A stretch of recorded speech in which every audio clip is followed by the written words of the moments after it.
back with another episode of the Scuttlebutt Tavern podcast. I am Justin motherfucking Ellis. This is the other host, Felicio Del Toro. You guys know him, love him, give him some fucking respect. Thank you. Yeah, yes, please, and thank you. Ooh. Yes. So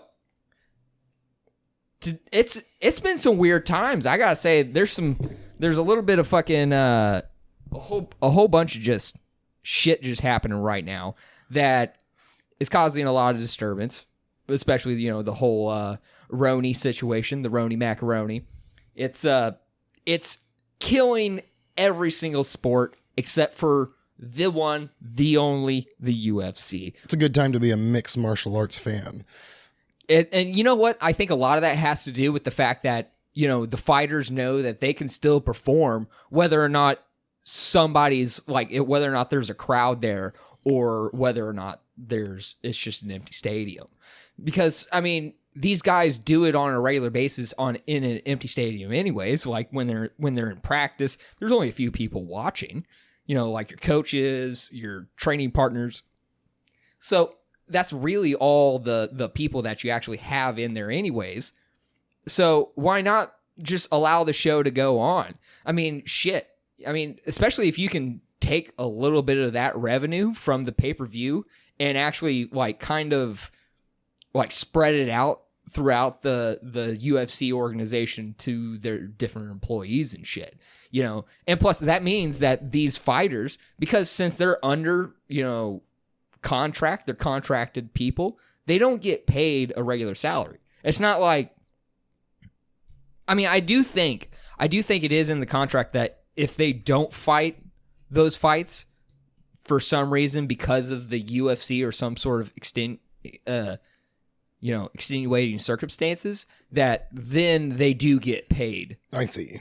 But, and I do think that this is one of those extenuating circumstances, but the year's not over. And you wouldn't get that money until the year's over. So that's kind of how, they still have time to get X amount of fights in. So it's really kind of interesting too that this is happening with the UFC, but not like with boxing. I think that boxing could probably just handle staying aired and getting fighters fights the same way that the UFC is, just not showing in front of a live audience. Right. I don't know. It's kind of a miss too, because there's a lot of exciting moments for combat sports in general, not just the UFC, but boxing's been more exciting lately than ever too. So it's kind of lame that they have to put that on hold because it needs all the help it can get nowadays. Yeah. I mean, boxing has been getting a lot of fucking traction just because of the whole Tyson Fury and fucking Wilder situation. That fucking started blowing up. And now you're going to have potentially a super fight between Tyson Fury and Anthony Joshua, which that fight will be even bigger than the Wilder fight, and that one's probably going to be more competitive. I hope so. Whereas the new rematch that's possibly going to be coming up with Deontay Wilder and Tyson Fury, I don't think it's going to be too competitive a fight. I think it's going to just kind of be a rinse and repeat of what we saw before. The thing is in order to really develop those skills, in order to be able to beat somebody like Tyson that has not only size and reach, but also has the know-how and the skills, I think Wilder's just that far behind the curve. I don't think he's actually close enough as far as his technique, the way he can move, the way because he had such a hard time punching going backwards, and he just got boxed, dirty boxed, and just clinched. Well, he handles really poorly fighting out of the fire. It's whenever he's the one, receiving crazy punishment, he can't respond well. Not only that, but he just clearly doesn't want it as badly. A person that wanted it worse, wanted to keep that title around his waist, would have fucking fought tooth and nail, and he did not do that. He kind of just sat there and got his ass beat. And that's really disappointing because, I know he's capable of better than that. However, there's two different kinds of boxers. It's not even necessarily that he's younger or greener around the gills or anything. He's a murderer. It's just Tyson Fury's a natural like fighter warrior style killer, not like an athlete killer. And I think Deontay Wilder's an athlete kind of a killer, to where whenever you really like drag him down, it's much tougher for him to hang. And you know, if he's the one in control, he can make himself look incredible. But like whenever he has to lash back and fight on the opposite end of like that, you know, being on the losing fight, I think he flops mentally. I think he just kind of doesn't feel like, you know, I think maybe what got into his head was, I'm getting whipped so badly that even if I respond, like, I will lose a decision. And it's like, he's not fathoming finishes, and then he got finished. Right. And it's like, well, that sucks ass. You shouldn't fight that way at all. Like, you know, if you're not, as far as I'm concerned, if you're not fighting in such a way that like appetizes a finish, then you yourself are more susceptible to a finish. It is true, but you know, I would just assume that going into like those sorts of fights, especially with the experience that Wilder has, is that all I got to do is just land. That's all, I got the golden touch. I have the golden touch, and I have 100% investment and faith into that. And I think that's a very bad idea. You know, you should have a plan B. You should have something to go to. You should have something. You know, I mean, like, look at all these MMA fighters. And I think MMA, the reason why I really love MMA is because you can't just have just a single fight game plan and that be the only thing. I mean, look at even Khabib. Khabib is not a stand-up fighter, but he's working on it. When he was fighting Conor McGregor and standing up with him, I was like, oh shit. Khabib's actually like competing with Conor McGregor on the feet. One thing very notable about like Khabib versus Conor too, Conor's striking is leaps and bounds more like technical and varied than like Khabib's. Like Conor can definitely like sling around a larger tool belt, but I don't think there's any bones about Khabib just being stronger. Yeah. In like almost every way. Like grappling, striking, I think that there's just more horsepower there. And Conor felt that in the stand-up. And it's like, shit, that dude's hitting me with shit I cannot kind of like achieve. You know, like, be it his shits are kind of rudimentary and he doesn't have very many like disciplined strikes, they are coming out harder than Conor can put them out. Yeah, I mean, it is harder than what and they're harder in later rounds. That's the thing. That's a big one, because if you notice, especially in the Nate Diaz fights with Conor, Conor's power really diminishes after round like 2. Yeah. Like, I mean, round 1, round 2, like, you really have to worry about Conor. I mean, for sure. But after round like 2, you don't necessarily have to worry about that power, but he still has that grit to keep going. And, you know, even though that his performance will diminish, he's still trying. He's still there. He's still in the game, and he can still fucking at least eke out of decision if need be. Just, I don't know. I just don't think that somebody like, I think whoever's in the camp of Wilder is just doing him a very disservice about just kind of blowing smoke up his ass about, hey, this is all you really need. I think one thing about the boxing world that is kind of true is the fact that it'd probably be really, really hard for you to find yourself in the proper camp. Like, more often than not, you just end up somewhere either local or that you've just been with for so long. And very rarely do you see a boxer with a corner that makes much sense. It's always some fucking washed up dude that just blows smoke. Yeah. And it's like bullshit. They tell him, I see very, very rarely helpful advice in the corners of boxers. It's always just like, look out, do your jab, work that jab, stay behind your jab, moving around, head moving, footwork, jab. And it's like, bro, if he's getting stung on right now, you need some advice on how to like properly like defend against said strikes and shit like that. If he, you know, if all it takes is just, hey, footwork, head work, movement, jab, he wouldn't be getting his ass beat right now. Right. And then in MMA, you see some really clever and like bone, like nitpicky style, like advice that gets down to like the brass tacks. And that's really important. Like, here's actually the situation you're in because you're losing. Here's what you need to do and what you're not doing, and quit not doing. You need to listen to us. Every time we fucking drill, rear blast, lead head kick, you need to do that as soon as we talk about it and not 10 minutes later. Right. I mean, like guys like Faraz's Hobby and Dwayne Ludwig, they're very good about... Well, yeah, those are fight strategists, and there is no such thing in a boxing corner. Well, I mean, you guys got guys like Freddie Roach. Freddie Roach is really good. Yeah. I mean, he's a very excellent boxing trainer, and he's given a lot of people really, really good advice. He was one of those guys that was like, like Tyson Fury is going to...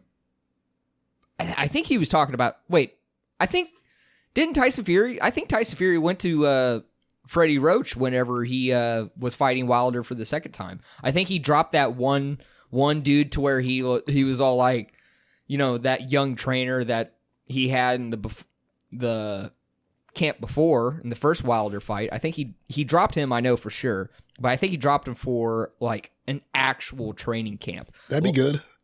And it showed, because I mean, I guarantee you, if he would have stayed with the same guy, the same guy would have been like, "Hey man, we were winning that whole fight except for that last round." Yeah. Whereas the camp went, "You know what? That last round, you did something really amazing. What you did is you put Wilder on his back foot, and you put him on his back foot, and you were bullying him around, and he couldn't hurt you." Like, after he got dropped, like the fucking, and came back like the Undertaker, he started bullying Wilder around. Mm-hmm. And they saw that, and they went, "Hey, this is the strategy that you need to implement. You need to implement that through the whole entire fight. You need to put on some weight so you can fucking weigh him down, because he's not going to be able to carry 260 pounds or 270 pounds, whatever he was.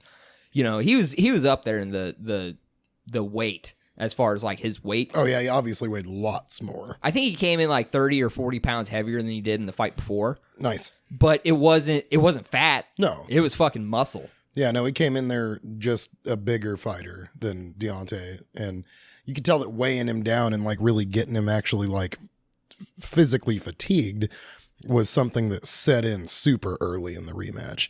It was like an apparent issue right out the gate, and like could honestly be one of the bigger reasons why Deontay wasn't able to like perform, not because of his dumbass outfit, but because of his inability to fucking like carry a dude bigger than him for too long. Right. No, I mean, and I kind of feel like that's kind of the same like sort of strategy what happens with Khabib, because Khabib's really a larger guy. Like, he weighs, I think he walks around somewhere right around 200 pounds. That's crazy. Yeah, I know. But if you think about it, if you're a guy that hangs on to people, you want to be as heavy as possible. Because if you're going to hang on to somebody and have them move your weight around, you don't want to be my size. You want to be your size. You want to be as big as fucking possible. Yeah. You don't want to be some small cat that, they can easily move around. If that's the case, you might as well, like Tony Ferguson. Tony Ferguson, I don't think would ever do very good at just hanging on to guys and just kind of like making them work off of the fence by just hanging on to them.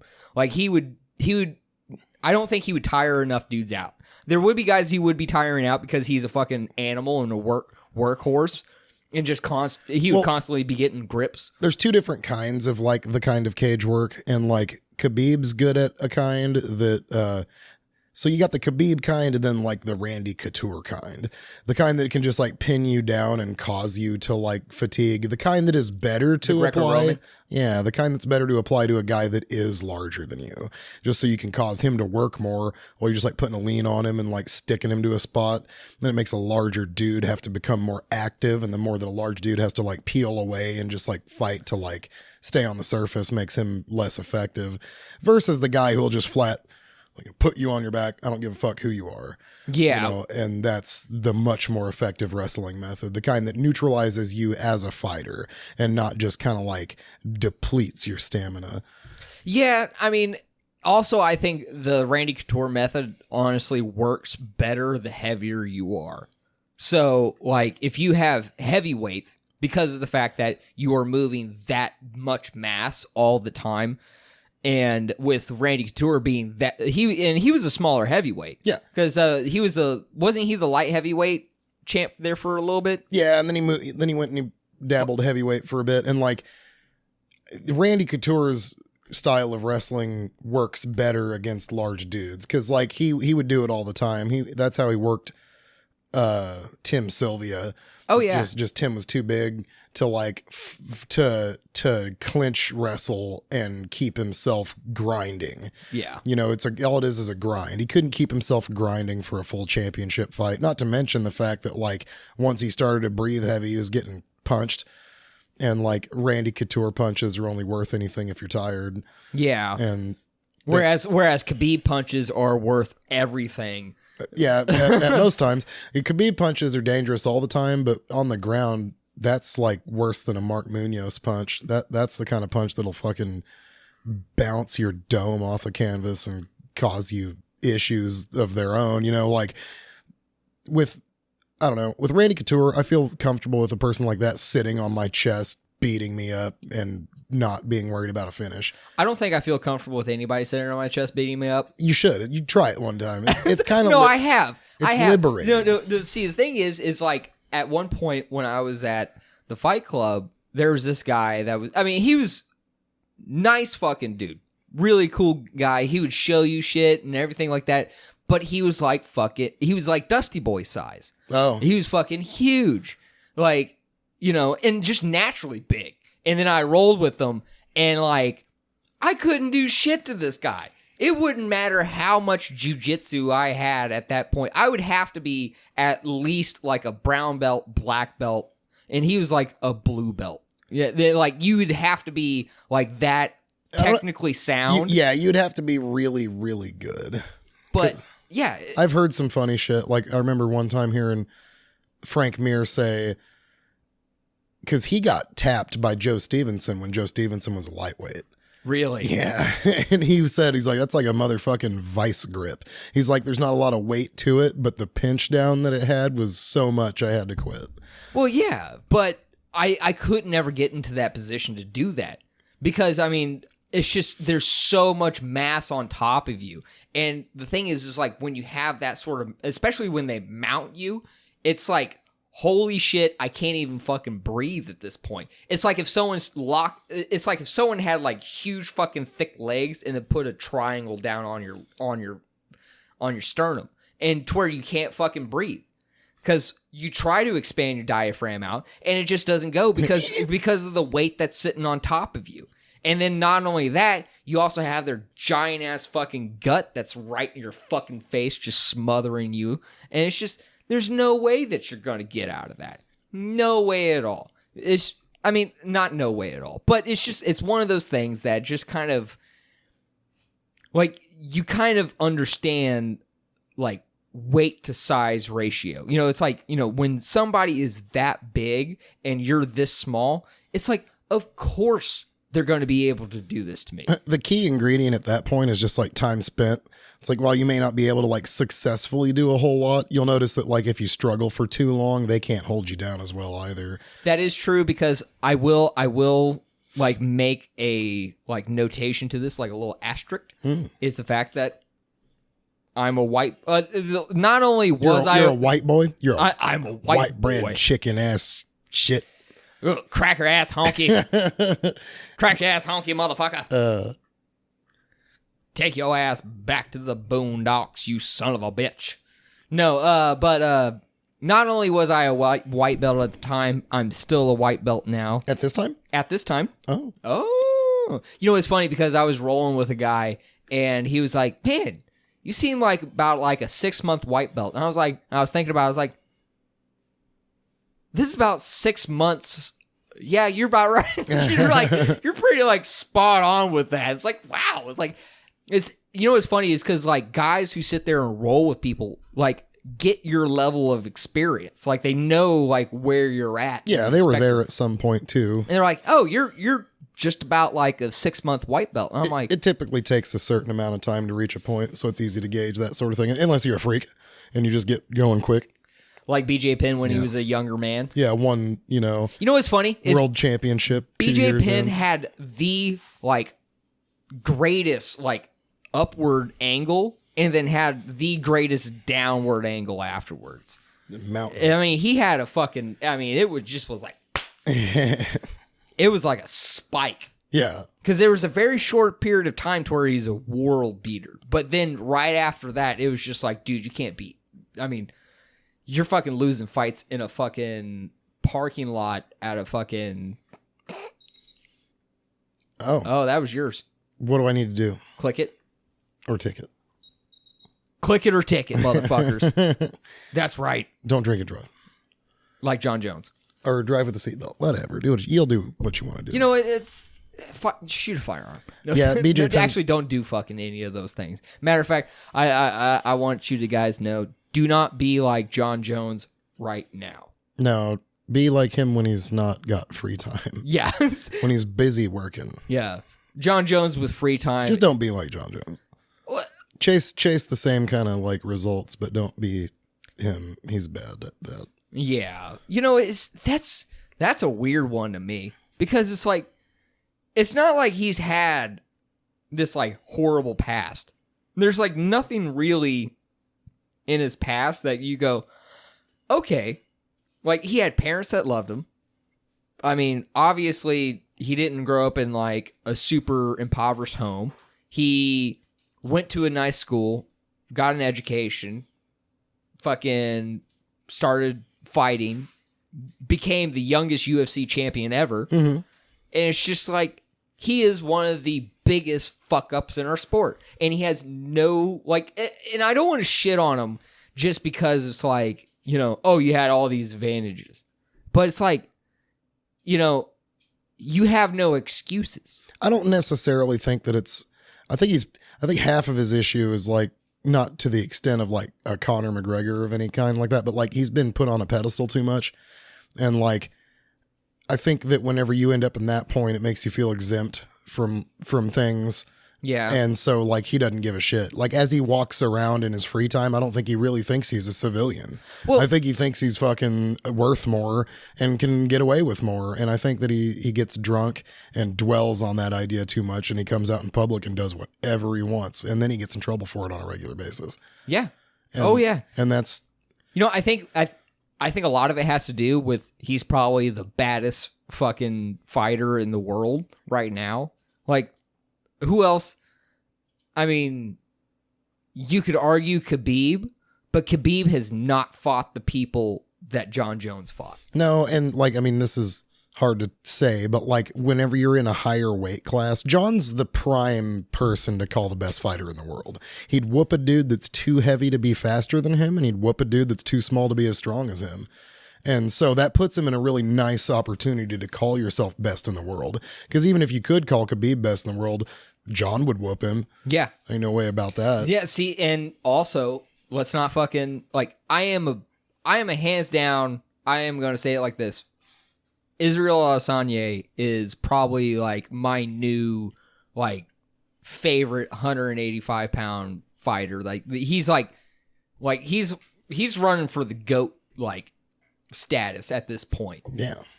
I hope he doesn't settle into the role of fighting a comfortable fight, though. That last one was kind of a shit show. The last one was a shit show, but it's kind of hard to have a really awesome fight when the other fighter doesn't show up to fight. Well, Yoel's just terrible. He's just terrible.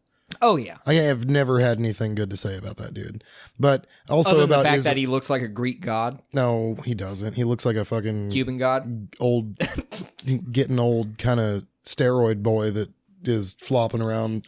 You know what? I was listening to a podcast and they were talking about, because I guess like he went and he was having problems with his like eye or something. Yoel? Yeah, and he x-rayed his eye. The doctor, like the UFC doctor, called and was like, what the fuck did you just send me? Like this dude, he was talking about the tendon that connects between his like eye and his head, and it is 4 times larger than other people, like the regular tendon.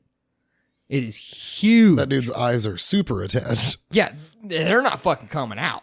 Like he had like some sort of fracture or some sort of problem to where they had to x-ray his face, and they're like, this guy is not like regular human beings. And I get it. I mean, look at the dude. He's like fucking 87 and built like he's fucking 35 on steroids, you know? And even guys that are his age on steroids don't look as good as him. Like, they have that like weird like gut, that big like bubble gut that you get from doing lots of steroids. Yoel doesn't have that. No. And he's also being tested by USADA. Sure. So, I mean, here's the thing. If they're catching John with picograms and Yoel's not fucking tested positive, that's either like the best steroid regimen in the world, or it's... No, like, he realistically is probably not on steroids, but is like the slimiest dude who gets caught cheating mid-fight. And for me, I think cheating during the fight's at least as despicable as cheating prior. Yeah. You know, you shoot up with something, whatever. You sit on the stool too long to get the extra fucking 20 seconds you need to cock one hammer back and knock out Tim Kennedy. That's despicable. That was fucking awful. And like, I can't stress enough how badly that like makes me hate dude. And you know what? And I don't even care about, and it shouldn't be a tit for a tat sort of thing. I don't care if Tim Kennedy held the glove before. Because just because he held the glove before it's kind of like, just because a guy pokes you in the eye doesn't give you the right to kick him in the balls. Well, even then, you know, if you're holding a glove, it's as simple as being like, he's holding my glove. Yeah. And the ref would smack his hand and be like, don't hold your glove. You can't be like, hey, he's sitting on a stool too long, bring him to my fist. You know, because he sat there. Tim Kennedy came all the way over to Yoel's corner at one point. Yeah. And said, what the fuck's going on, to the ref, and then throws his hands up and has to go back into his corner and wait. Dude got like twice the amount of time. I mean, honestly, boo on John McCarthy for not just calling the fight. Well, that, and also it happened in the Weidman fight. Yeah. Yeah, and Weidman got knocked out. Yeah. It's because Yoel knows what he's doing. He's good at the cheating that he does. Yeah. He's good at getting just a little too much wind and replenishing his stopping power for one or two strikes. Yeah. And that's bullshit. It is bullshit. And I just hate him because of it. I hope he loses every fight. He's probably done. Ever. I think he's done. Good. I'm Well, sick of seeing his dumb ass cheat and get away with it. I'm really glad when he hopped the fence and started strutting around like an idiot after he like cheated that he got fined. And most people don't usually do that. You know, like, I've seen a lot of people hop the fence and, you know, antics ensue on the apron or even off into the audience. Like fucking, Jose Aldo. When he fucking knocked out Chad Mendez. Yeah, he flopped off into the audience. And they're all like, yeah. He got swarmed and kind of like a wave of people like covered him up. And it was like, uh-oh. Yeah. What is actually going on in that group of people? But then, like, you know, Yoel, he hops onto the apron and he starts Nazi walking or whatever he was doing. It was weird looking. And then he gets fined quite a bit. I'm like, good, because I mean, you cheated. Yeah. And I don't think that fine was like, you know, for what you did. I think that fine was because you cheated and got away with it again. And Pretty so much. they're going to hit you with something because you got away with it already. Yeah, and acting like a prick. Because honestly... Well, how are you going to cheat and celebrate? You know? Whenever you like did it on purpose. Yeah, easy. And most people that cheat, you know, and, you know, a good example would be like when I think it was Drew McFedries kicked Alessio Sakara in the junk so hard it stopped the fight. Oh, yeah? He wasn't thrilled about having done that. It's because it was an accident. Yeah. Whenever you like intentionally foul a dude and then you end up the victor, you're going to celebrate the same anyway because you're slimy.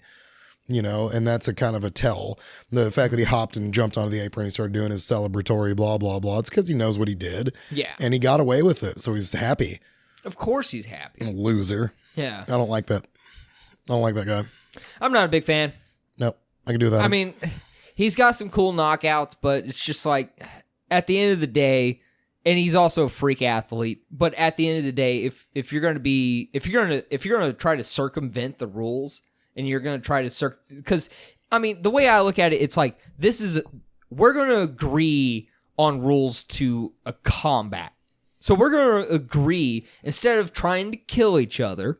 Because I mean, if this was an actual like fight, it'd be a fight to where either you gave up or you got knocked out or the person killed you.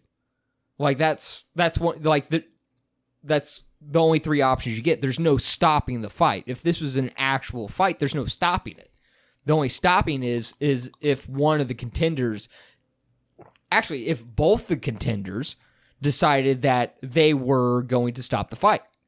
Because here, think about it like this, is because I've been in fights and I've gotten beat up before, and I'm not going to name names, but I have gotten in a point with somebody to where I was getting choked unconscious, and I went ahead and tapped, and they went, "No, this is a fight," and started punching me in the back of the neck.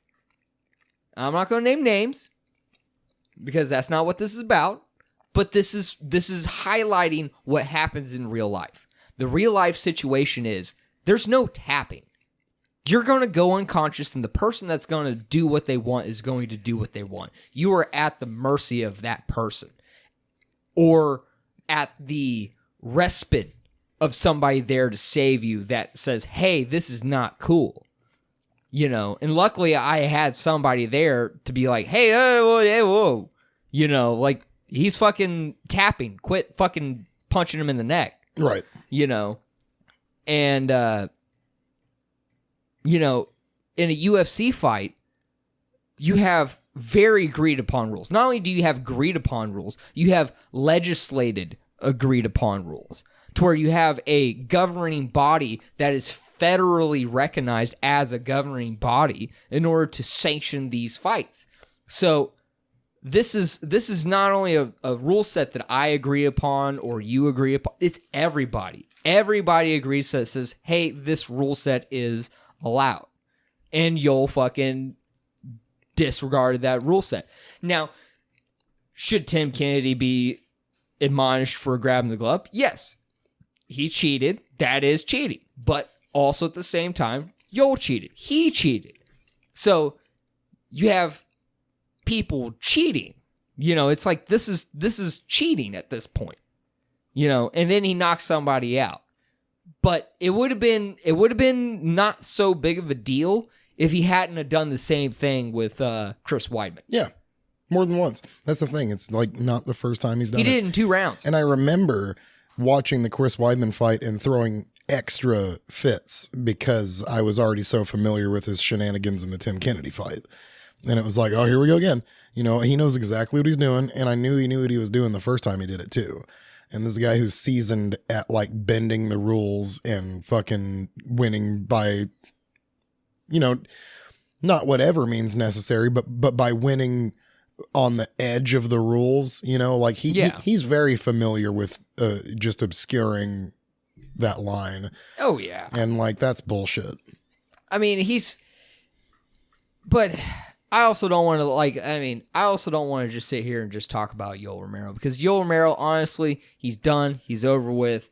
You know, after the Adesanya fight, I mean, where are you going to go? Yeah, that's not exactly a good way to go out. Like, so take that. You know, you fought. I mean, it was a title fight. It was his last title fight, and everybody knew it was his last title fight going into it. Yeah. So why the fuck did you fight like that? And the only reason why you would fight like that is to never fight again. He shit the bed. He come out not dressed to impress. He feels like he put on one too many like hard performances, and I think he just didn't want anything more than a paycheck. Yeah, and it showed. Yeah. He came out there and he tried to fucking play it easy. That's not good though. Like even in like going back to Israel, like I'm not 100% comfortable with this being his first boring performance when it's also his first title defense. That doesn't bode well. That's yeah, because like that was how GSP began to get like a lot less exciting. Like he was stellar until he got a hold of the belt, and then it was just like shit the bed. Like just won by points all the time on purpose. There was even that fight with who did he fight? He fought somebody. I think it was his fight with Nick, to where he said he had several moments to finish, but he said he had to teach him a lesson. So he drug the fight to decision anyway. And I was like, yeah, I think bro, it was Nick. It's like, it is not. That was about the point when I decided I was not a GSP fan at all anymore. It's because it's not, you're in the middle of being one of the more boringest non-fight finishers in the world. And you're going to tell me you had a chance to finish and didn't because you're teaching a lesson. Do you teach lessons every time you fight? Are you supposed to be a professor, or are you here to fucking finish fights, have a title, and be exciting? You're the dude up front. You're the guy that like put the stamp on the weight class, and you're just going to let the entire weight class's like image be dictated by like lay and pray, like fighting decision victories and shit. Yeah. Oh boy. But see, the thing is like with Adesanya, I don't think he necessarily has the option to be a GSP. We'll see. Well, I don't think so either, but well, see. when you get guys like Paulo Costa fucking coming up, like Dana White was... Here's the best way to beat Paulo Costa. Hold him down. Put him on his back and hold him down. That's the safest, easiest way to eradicate him. And it's not exciting, and it doesn't prove anything. I get the feeling a lot of people that are decent at wrestling could put dude on his butt and keep him there for an X amount of time. As long as there's a time limit involved, you can probably hold him down and get, some shit done. If you're awesome at wrestling. But see, I think that Adesanya is good at wrestling, but I think he's good at wrestling in the defensive aspect. Like, I don't see him being very good at actually being like the takedown sort of guy. Because you don't see him like hitting, like punching dudes and fucking hitting kicks and fucking grabbing legs and shit. And here's another thing is like Adesanya is, I would almost put that Adesanya is more, he has more striking tools in his tool belt than GSP does. GSP had, don't get me wrong, he had a Kyokushin karate background, and then he, went with Frossa Hobby, which he has like an immense amount of different boxing and different Muay Thai and different knowledge like that, and wrestling. And then GSP started training with, I think it might have been either the Russian wrestling team, or he started training with the Canadian wrestling. He started training with a wrestling team. And that's when he became really, really good at wrestling. It's because he was training with these stud wrestlers and happened to wrestle with them all the time. Right. Whereas, like, I don't think Adesanya is actually training with all these necessarily... Like, when he trains with these wrestlers and he trains with people, he's not trying to learn how to necessarily be able to take you down. Like, he's probably learning it, but it's probably not something that's just ingrained into his mind to, hey, I need to, throw a jab and then go for the takedown. Well, it kind of comes down to the fight, too. As far as I look at it, Paulo Costa is probably going to be, if not the biggest threat stand-up wise to Israel, he'll at least be the strongest stopping power in a strike that Israel has ever fought. So we'll see what happens if Israel gets cracked big time and is left with the option to trade or clinch. And then we'll see. Well, because if he's going to sit there and stand with Paulo in a like health state, if he gets like an event going on, like, and has to defend himself because he's not just like chilling anymore, he may have to not just trade, because trading with Paulo Costa might be a problem. I don't actually think dealing out arm punches in kind with Paulo Costa would be the answer to being rocked. Well, yes, and also, but I think like Paulo Costa is not the type of guy that you try to take down when you're rocked. I think he's the type of guy to where when you go to try to take him down when you're rocked, you're probably going to get sprawled hard and fucking beat the fuck up on the ground. Well, that's much better than the alternative of like losing immediately following a clipped chin and surviving on your cage. If your back's to the cage and dude just put you there and you're spinning, grappling, getting sprawled to the floor and grinded's a better option than the fucking sharp destruction that occurs on the feet. But we're still talking about a finish here, because Paulo Costa's, he's a finisher. This dude will move you like 6 inches at a fucking time on the floor. Well, yeah, but like if he's on the ground and he's in your guard, I'm much less scared about that than I am with him fucking toe-to-toe, nosed up on me while I'm hurt. Yeah. I would far rather have my chances on the ground. Not saying I'm going to pull guard or anything like that, but if dude's going to punch me to the floor, I'm not in the biggest hurry to get right back up if he falls on me. Well, yeah. But also at the same time, that's not the GSP approach. The GSP approach wouldn't be to pull guard on you and then to hold you in his guard. Yeah, but we're talking about like if you decided not to shoot on him. If you're going to trade on him and he punches you to the ground, what are you going to...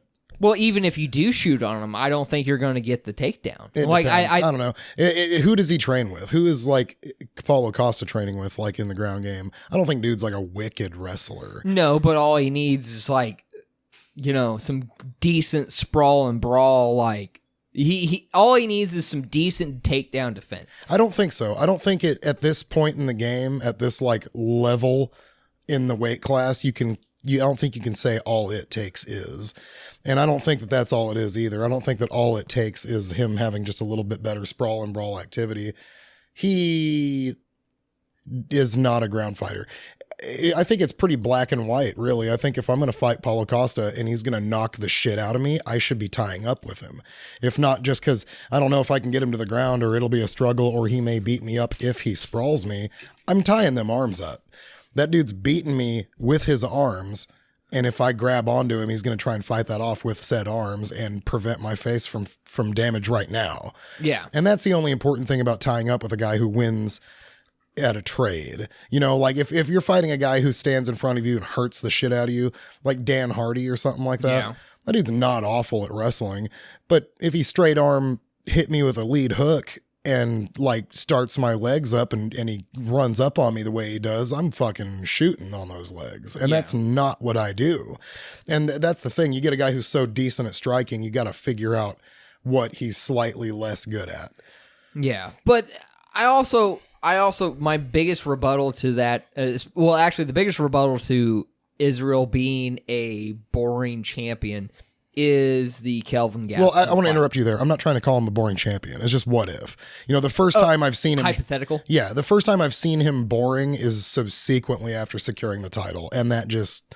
That doesn't bode well is all. Because I've seen it a lot. I've seen it in the past is all. It doesn't bode well. That being said, he doesn't have... GSP too, he wrestled people to pieces and secured his wins that way after he got the belt. But you got to remember, that dude didn't train wrestling at all until after he began training mixed martial arts and things like that. Yeah. He started training wrestling alongside his mixed martial arts career. So it's not something he's had to lean on as a crutch. Mm-hmm. He's just happened to be good at it. Yeah. He's a strong dude, developed it kind of out of nowhere. So it's not like it was something he had to lean on. He just brought it out to save himself after he had the title. It was something he developed because he was naturally talented. And I think that Israel Adesanya is, if not naturally talented. So he's got the supply for it. Yeah. I don't think he will. He's a much, much more dynamic striker right out the gate. And the dude's kind of a, no offense to GSP, but GSP is sort of kind of a pussy. He walks into fucking scared all the time. Yeah, he talks about being scared and he wrestles his way out of fights that bother him. You know what I mean? And he expresses disinterest and how he always gets butterflies in his stomach. I mean, that's an athlete fighter. Yeah. Israel Adesanya is not simply an athlete fighter. That guy's out there to try and like deal damage. Yeah. And I don't necessarily think that that's a GSP for you. So I don't think Israel has to worry about that, but it sat badly for me that his first title defense was, not a barn burner. Yeah, kind of a shit show. It should have been something else. I was expecting that guy to come in like he took the title from Robert Whittaker. Yeah. For sure. He really didn't. And it's just I was just kind of disappointed. Yeah. I still... Because it's like you said, that dude's the guy to keep your eye on right now. With Khabib kind of like has the spotlight for himself, but won't be fighting. I saw a post the other day that says he's recognized as Ramadan. And with that like coming up, he won't fight during Ramadan. So we have to like figure that out while we're plotting the like destination for UFC 249.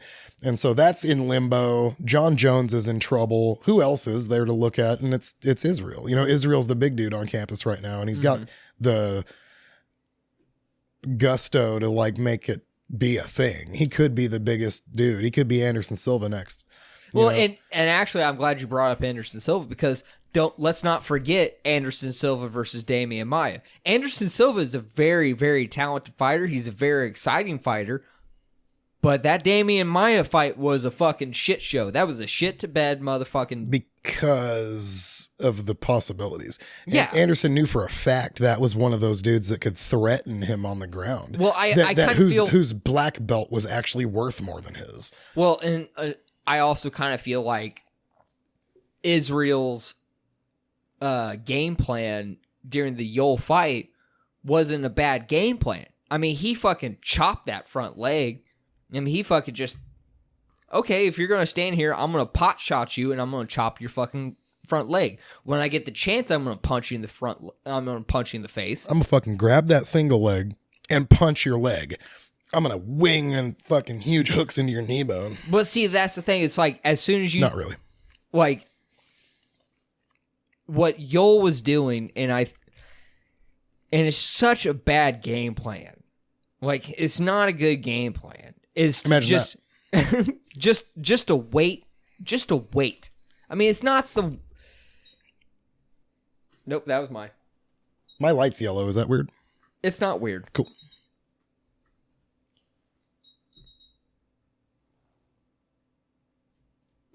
Huh. But, you know, with like Israel Adesanya, he comes to the table with kind of an Anderson-esque fighting style. He comes out with ridiculous high-flying techniques. There it goes. And I think along with an individual who would prefer to lick out exciting high-flying technique comes an urge to be exciting. Yeah.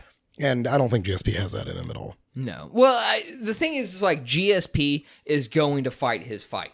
GSP is going to be GSP. He's going to game plan specifically for you and then not deviate from that game plan. Like he's going to go, okay, you are susceptible to the jab. I can get that in there. Since I can get that jab in there and I can grab that front leg, I can put you up against the cage and I can bring you down to the ground. And then I'm not going to accept as much damage.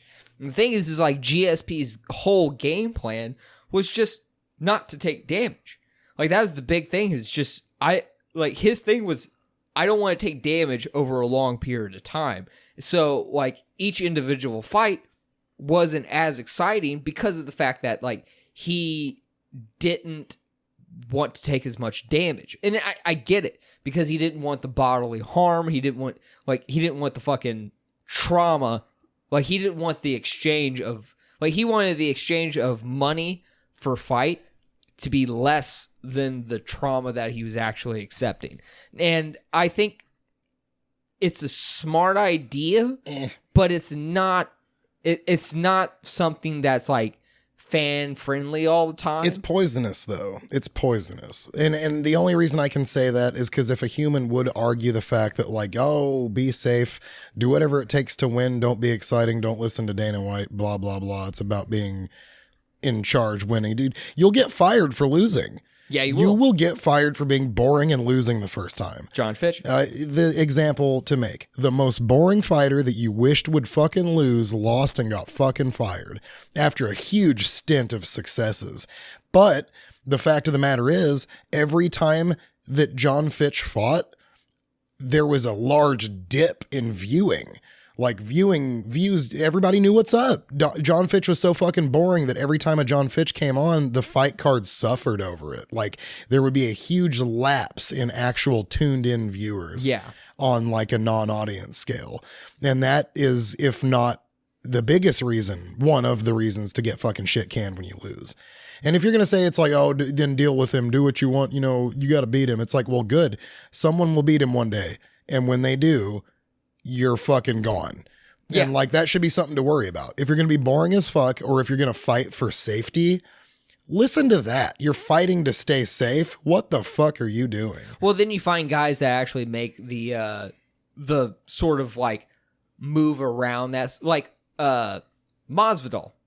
When Jorge Masvidal kneed Ben Askren in the face and stopped that fight in like, what was it, 5 seconds? Well, there's an example of a human being who flat out does not care about like well-being.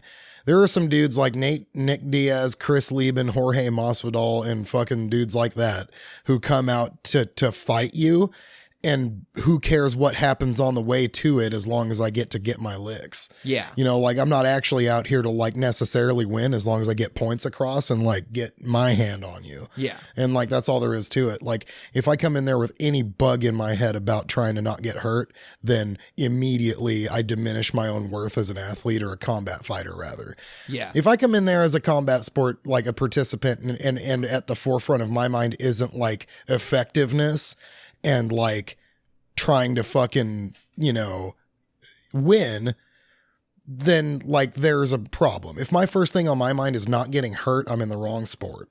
It needs to be about winning and fucking making money. Yeah. Yeah. Winning and making money. And you know what makes money? Winning. Shiny shit, dazzling people, fucking coming out. Belts. Yeah, getting belts. And what gets belts is like fucking generated fan base, views, popularity, and what you do inside the octagon. And I'll tell you what you're not going to do. You're not going to generate those other things I mentioned by fighting safely. No. You're not generating fan base. You're not generating any fucking like demand for a title shot by wrestling a dude to pieces. Right. You know, you can't bark for a title shot when your last 5 fights were fucking miserable grinds. Of course. And so like if I wanted a title shot, and anybody fighting on that big show, like anyone in the UFC should be on their way to fighting for a title shot or they wouldn't be on the biggest stage in the world. They shouldn't be too worried about their safety. For one, you're fighting the toughest motherfuckers in the world. It's hard to be safe. Yeah. And for two, you're out there after the biggest strap, you know, like, and that's going to take some shit. And if you're not going to come out here and pull teeth to get that across, then like get on out of here. Maybe go to a lesser organization or to the back of the line because you're not fighting top 10 dudes by gripping a single leg so I can get you to the cage. Yeah. I need that single leg so I can put you on the top of your head and get you spinning and look out for my fucking hammers. Yeah. Because like, you know, wrestling isn't worth as much unless it's accompanied by different things. It's mixed martial arts. Right. If I'm going to get that single leg, I want it to pull tight, elevate, damage, and then rain. Yeah. You know, I don't necessarily need you on the cage at all. As a matter of fact, if I have you on the ground, I don't want you anywhere near that cage. You'll just wall walk. Yeah. And I would like you pinned down and nailed down as often as possible. Yeah. And that's destructive shit. You know, that's what you want. Yeah. I mean, it is what you want. Imagine GSP if he employed that game plan. He could have done it. He's too worried about being in, you know, by maintaining position. He was too worried about losing the guard, the guy, you know, scooting, going up, him not being able to pass guard or being able to like maneuver around. He was too worried about that. But also at the same time, that's also one of the reasons why it made him so great is because he was worried about all those things. And he was able to process all those things and be able to implement game plans in order to be able to. It made him a good neutralizing factor. It did not make him a force to be reckoned with. I wouldn't be scared to fight GSP at all. At all. If there was a list of fighters I'd be scared to fight, GSP would be somewhere near the bottom because I know that damage dealt wouldn't be anywhere high up. Well, yeah. You know, when he fought Dan Hardy, Dan came out without any marks on him at all. All he did was get wrestled and put in kind of a threatening armbar. The list goes on. That happened with several dudes he fought. You know, if I don't know, for real, it's one of those things to where he had the potential to really, really shock the world. Yeah. And he did. Like everybody holds him in regard as one of the biggest badass like title holders of all time, like in UFC history. But could you imagine what he could have done if he wasn't so worried about being safe? That motherfucker's hucking wheel kicks. Oh, yeah. It's one of the only dudes I've ever seen hit a dude in the leg with a wheel kick. That is awesome. He also has the potential to fucking like, he's the first person I've seen throw a Superman jab. The cool shit he did before he held a title could like write a small book, you know, but he, you know. Like the fights with BJ Penn and shit. Yeah, fighting BJ Penn, fighting Matt Hughes and stuff, fighting Matt Serra twice. Yeah. You know, that was a cool couple of fights. And he had to actually get beat down and come back and really overcome and handle dude and get that title. You know, he beat the shit out of him in their rematch. He fucked him up. He had him crouched over, kneeing him in the sides. Oh, those knees to the body were so fucking nasty. Oh, the knees to fucking Matt Serra's. Oh. Those were rough. I love that. I love those like duck and cover storm drill knees to the body. Honestly, that's almost as bad as like fucking like Johnny Bedford. Was it Johnny Bedford that like stood up and fucking those like Johnny Bedford knees and kicks on the ground were legendary. Yeah. That was about as damaging. And that's what happens when you got a guy who can put you on the ground, but knows full well what the real goal is to fucking get you out of there. Yeah, I need to stop this motherfucker. And it's like, I've got him down. I can stand up quick and cause sharp destruction, like real quick. Let me give it a shot. And that's the other thing is like having kind of a conscious idea about what you're capable of and putting chips on it. Yeah. And that's what makes you exciting, if not even championship material. The guy who knows what he's got in his repertoire, puts chips on it and banks, is the dude that you want trying to run the heap. But you know what? I mean, kind of to play a little bit of a devil's advocate here, but GSP, if you actually kind of take that, putting chips and banking on it, what he's looking at is you putting your chips and banking on these and going, let me take these chips away. Let me take these chips away, and then let's see what happens. Like, let me, I mean, like you were saying, he's the one fighter that negates pretty much all fighters. Like, he is talented enough to be able to, like, circumvent a lot of people's game plans coming into a fight and being able to go, okay, well, this is your strength. I'm going to take that away from you. I'm going to make sure that you can't fucking do this one thing. Like Dan Hardy. It's not quite like that. All that comes down to is like every bit of GSP's chips whenever he acquired the title went into his grapple basket.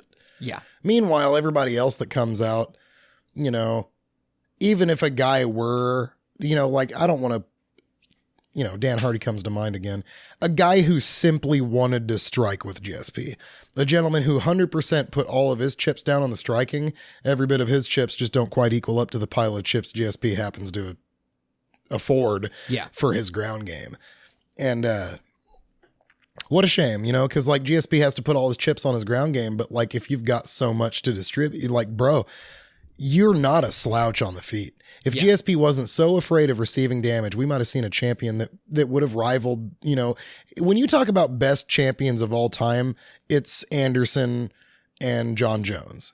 And GSP is kind of in the mix, but it's not the same.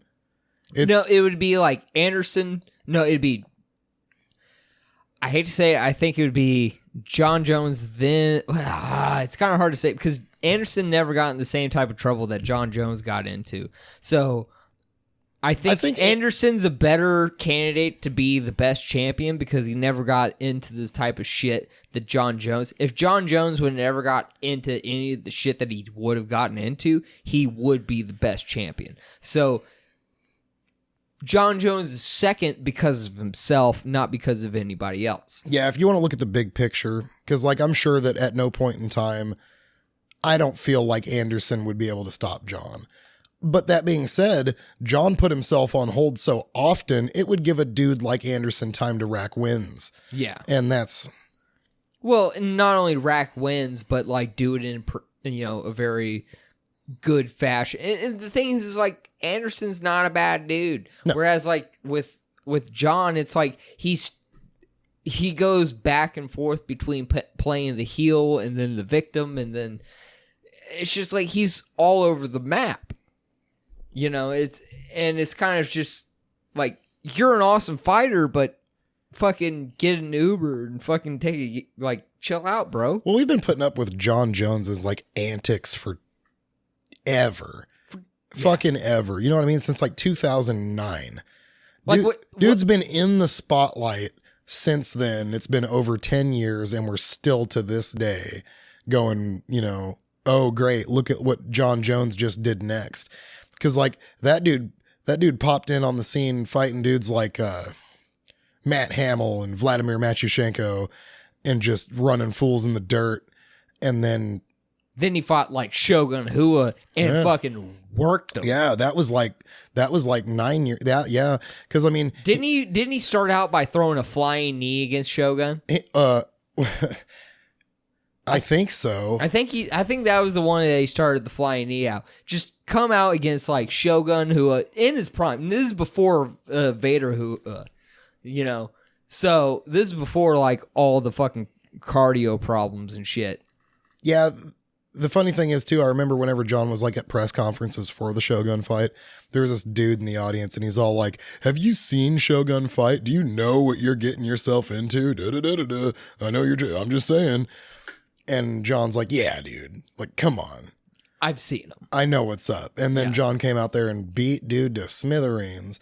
There's one point like right towards the end of the fight where John hit him with an elbow and like Shogun was pretty much unconscious. Cause like, he got hit with his elbow while he was taking in a deep breath. Like, whack. And he let his breath out, but he didn't open his mouth. He's all... And you can see his lips go. Yeah. And John saw that and fucking stopped him. It was like right after that, John got him stopped. I see you not able to actually like function on a base level, and I'm going to stop you. Right. Your breathing is labored from from an elbow across your face. It's time to put this to pasture. Yeah, and it's like, where's GSP there? Where you at, GSP? Where you at? Where you at, George? What's up?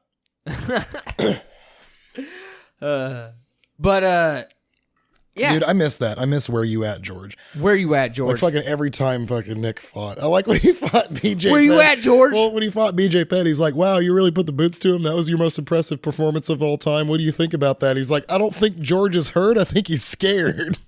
And it's like, what do you think about your performance? Yeah. Well, I think that George is scared. I don't think George is hurt. I think he's scared. Where you at?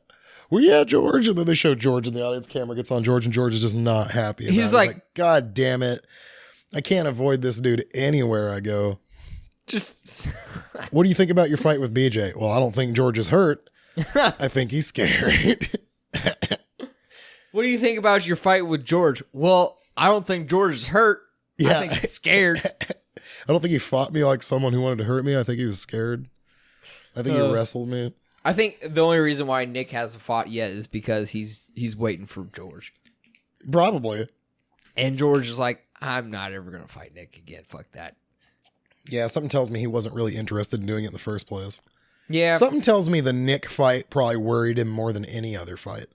The Nick fight, I think fighting either... For various reasons. Because he saw like a guy that he had an issue with. He had kind of a hard time fighting with... Well, he fought 5 rounds with BJ Penn, you know? Yeah. So you see a dude like Nick... who like fought him for 3 rounds and beat him, like drug him to hell.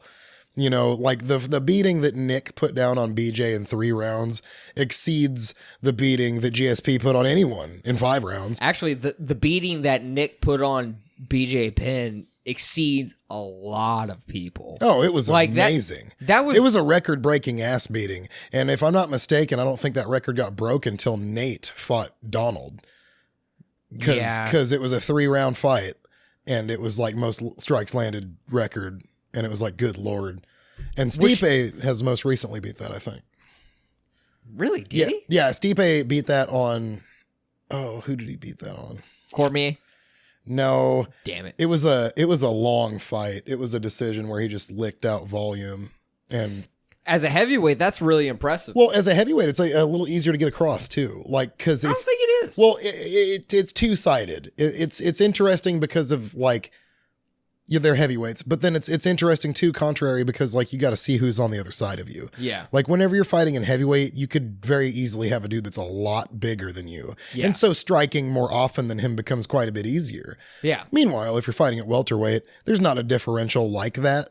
So like fighting volume wise over a guy to that extent is a little bit crazy. Until you get a guy. If you had like a dude like Darren Till. Darren Till's like one of those dudes that fit into like the welterweight division that shouldn't have been in the welterweight division. Right. Which I can't wait. I want to watch some of Darren Till. Like, I think he's supposed to be fighting people in middleweight now. Good. Like, he's supposed to be... That's a dude that I want to pay attention. That's another dude. Actually, you know who would be a really good fight? Darren Till and Wonderboy. Didn't they fight? Did they fight? If they never fought, that'd be a miss. I think they did fight. Oh, how'd that go? I have no idea. Oh, man. We're going to have to find out. Here comes the Skuggle. I'm afraid to know. I got to get the feeling that if they did fight, Wonder Boy would have probably won. Because he would fight Anthony Pettis. Well, I think Wonder Boy would fight. I mean, I do believe that Wonder Boy would win that fight, even though he is bigger than him. Well, but only by a bit. Like, only like frame wise. Wonder Boy's no shorty. That dude's a tall man, and like he's got long leg length. Like, I mean, for a guy who uses his legs so much, those are long legs. And go Wonder Boy. I know that's Darren Elkins. Okay. I know. Ha! There we go. There we go. Darren Till. There's him punching somebody. Cowboy. That is Cowboy. Gross. It looks kind of old for Cowboy. Cowboy is old. He needs to like get better. I actually watched him in a movie. Oh no.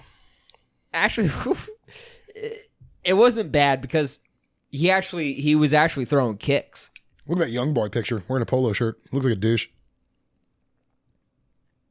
Yeah, but a douche that would fucking like knee the shit out of your face and elbow the fuck out of you. I'm not worried about Darren Till.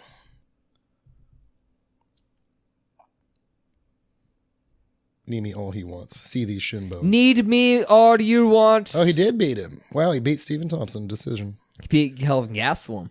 Yeah, fuck Kelvin Gastelum. Never been a fan. Yeah. He's a tough guy, though. You know what's weird? I don't know why I think it's weird that Jorge Masvidal was able to knock him out. That just seems weird to me, though. I don't know. Yeah, it does seem kind of weird, but that's also that new Jorge after he was like, why the fuck am I not knocking people out? Yeah, he has changed a lot.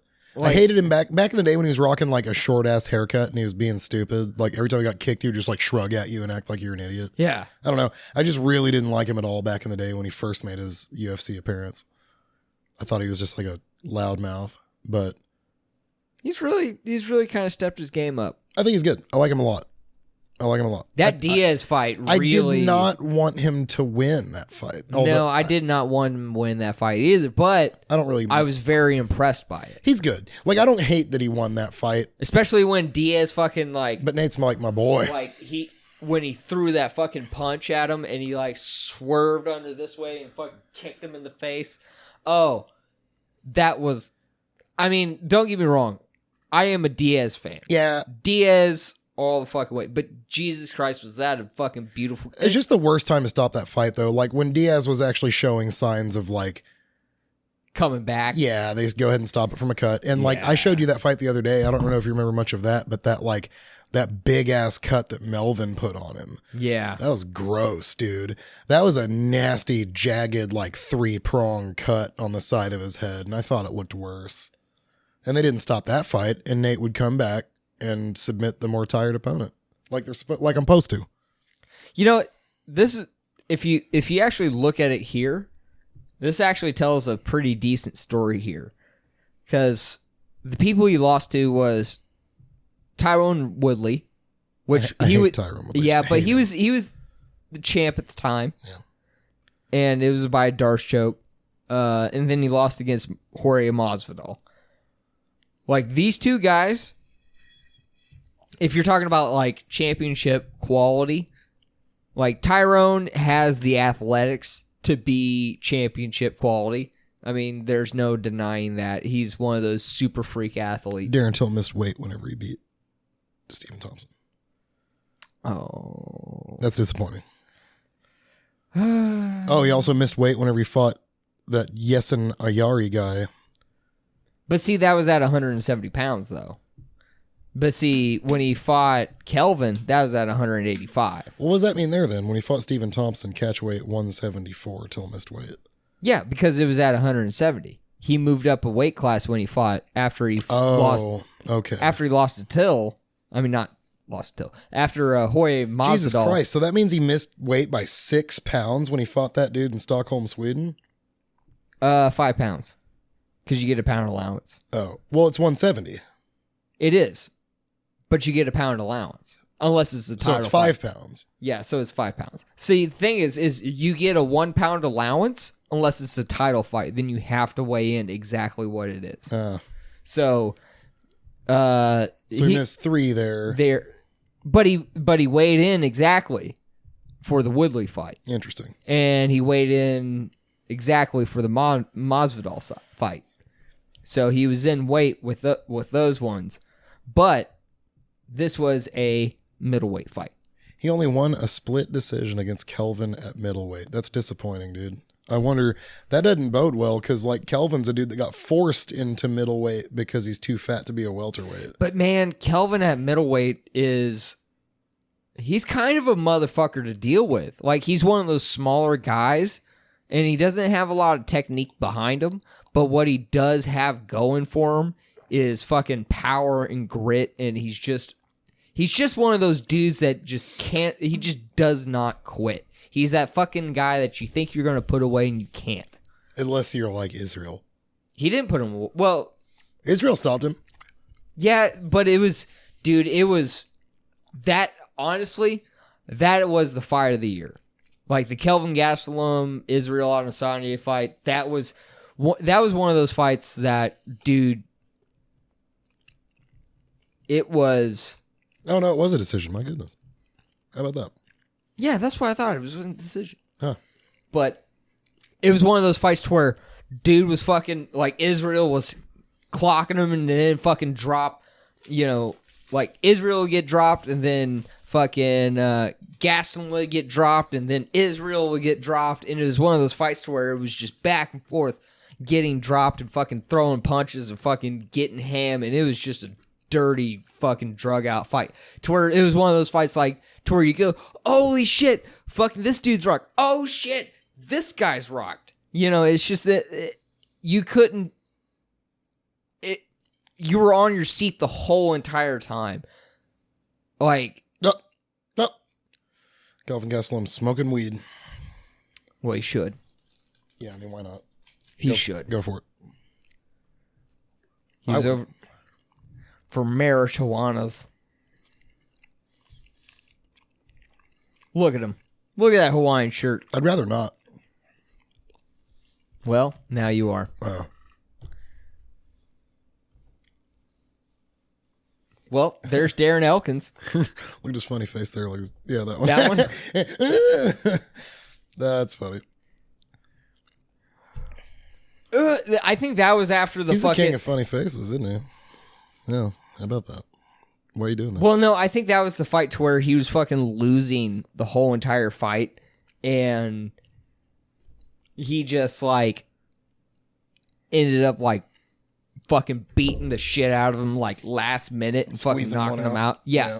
And it was like, like one of those fights to where it's like, I'm going to lose this. Fuck this. I'm going to throw everything I got. And then he threw everything he got and ended up winning. He bears an uncanny resemblance to the mother of a kid Joel goes to school with. Quit talking about my wife. Thank you. No, that isn't my wife. I wouldn't. Darren, the wife. The wife Elkins. Elkins. Yeah, Darren, the wife Elkins. That's no good for a nickname. No, but it is. Well, I like how they say, "Don't high five, stop the coronavirus." 1, 2, 3, 4, don't 5. So as long as you is it fist bump? Can we 3-5? I've been bow bumping people and I've been doing it too hard. Hey, you know what? I've been hitting them in the elbow with my elbow. You know what else they tell you? What? Cough into elbow. Cough into my elbow? Cough into this, and then do this. So make sure you get nice and spread of the COVID on there. So it's like, yeah. It's kind of like rubbing shit on bamboo and then sticking it in the ground. Oh, okay. I should do that. That's a good idea. Yeah. Fucking mailman. Or cats. Bring me a parcel I didn't actually want. Or do want. I'll bring you a puncture that you didn't want. Or do want. That's right. Yeah. How many postal servicemen want to kill themselves? Yeah, how perforated are you trying to be? Yeah. Are we talking like just a couple of holes or enough to like tear a strip? Have you thought about maybe sticking a shortcut in your digestive intentional whatever tract it is? Shortcut? A shortcut? Oh. Have you ever thought maybe instead of coming out the hole on the back side, it would come out a hole on the front side too? Because how many times have I needed to go to the bathroom and there have been people in the stalls and like, why can't I just take a poop in the urinal? Oh, you don't just do that? No. I call it leaving a brownie in the cookie jar.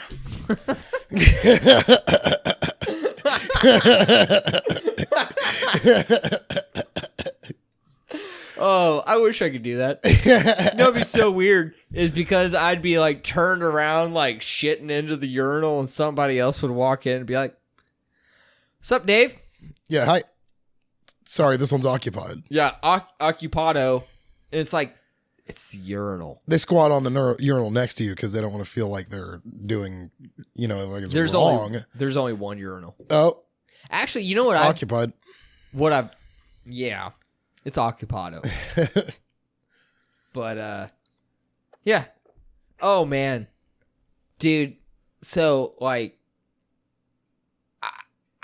all right, so I know we're supposed to be, like, practicing, like, social distancing and shit like that. Yeah.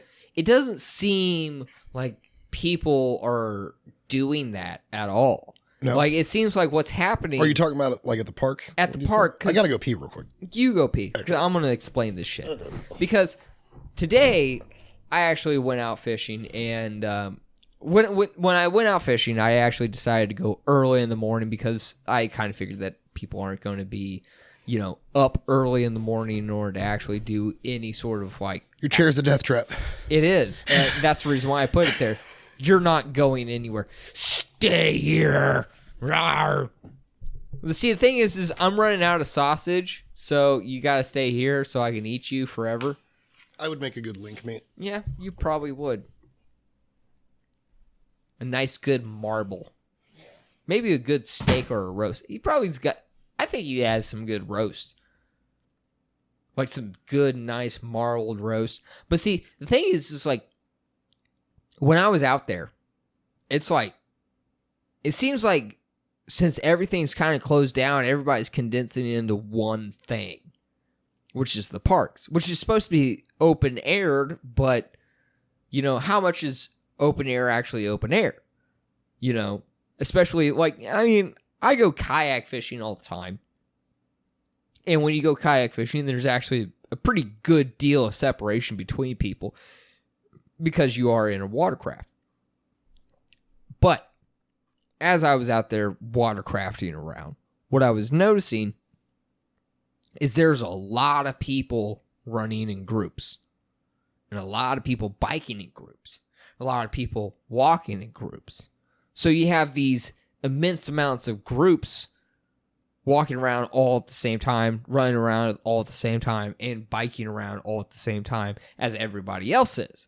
So what ends up happening is you have what they say is congregations no more than 10. You have 50, 60, 70 people at a time in a very, very closed, indensed area. So it kind of begs the question of why? Why is that allowed, but, other places aren't closed? I mean, maybe it's because that the places that are closed are enclosed places. They don't have airflow. They don't have the thermal sort of fluctuations to where the sun is beaming down on the ground, which is causing the ground to heat up and then causing the air to flow upwards, which I think that's the reason why they say that, being in a park is safe. But I mean, I was watching groups of like 6, 7 people run in front of groups of 6, 7 people, which were running in front of groups of 6, 7 people. And I just kind of think you're running through recycled air at that point. Because when you have groups of people running in front of groups of people, running in front of groups of people, and it's just a continuous chain of groups of people running in front of groups of people. The thing is that whole like 6-foot distance, they base it off of the fact that you're sitting still and in an enclosed environment. They're not basing it off of an outdoor environment, which I would think would make it a little bit safer, but also make it a little bit more dangerous too at the same time. Like, as if you have lower numbers, it's safer. But the problem is people are congregating into these places. And so instead of having like a smaller, like, because what I noticed is there was a severe influx of people at Springfield Lake. Yeah. Where I normally go to go fish and, actually just to go fish. I don't actually run the trails or anything. But this, and I was sometimes people who you don't think will actually give you good words of wisdom. And Joey Diaz was talking about it, and it made very much sense. And when I was watching it happen, I went, oh, you're right about this. He was talking about when you're running and the dude's in front of you going and breathing fucking hard and fucking trying to get after it. Well, guess what? You're right behind that motherfucker. Yeah, you're 6 feet away, but you're running at the same pace that he is. So as he's inhaling and exhaling, that is then being a cloud, and then you're running through that fucking cloud. Yeah, it'd be impossible to avoid anything respiratory coming from that lung. Yeah, I mean, it's not like solely all your breathing is like that dude's back carbon, but like it's there. Yeah. You're not going to avoid it. I mean, have you ever been running behind somebody and they farted and you smelled it? No, but I can imagine. That'd probably be pretty awesome. Well, neither have I, because I don't run behind people. No, sir. Front of the pack guy. Yeah, I fight to finish. I just run up first. Yeah. The safest place is in the front of the pack. Mm-hmm. Unless you're in the front of the pack behind the pack. Then you're the most susceptible. Because you're the first person fucking hitting the wave. Ew. Yeah. So it's like, I just don't see how people are being safe, or people are, it just seems like just wait. They're just not taking it seriously enough yet. Once our kill count starts to exceed, once we start to like really like recognize a kill count here in our city, not just in Greene County, but in Springfield, you start to see a lot less of that.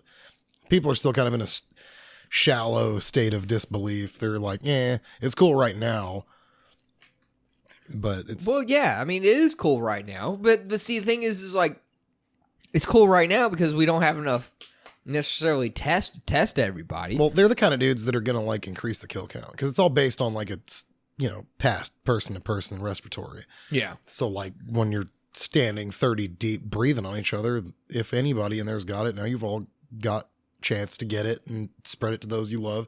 So it's like, just by being in a giant group of people, they're contributing to the issue. Yeah. It's retarded. But it's one of those things to where we're below the limit of people in our group. And it's like, yeah, you don't need that below the limit sort of, The screen on your camera doesn't appear to be on. Is it on? Oh, no, because the screen's locked. Okay, good. Saves battery. Yeah. It actually keeps it from shutting down as much. Oh. I think. Huh. I surmise. I suspect. As long as the thing is, as long as the light is still blinking. My light's not blinking. It's just red. Oh. That would be good. It hasn't been that way for too long. This might be an audio podcast, people. Uh-oh. Well. That's okay. Yeah. Oh, well.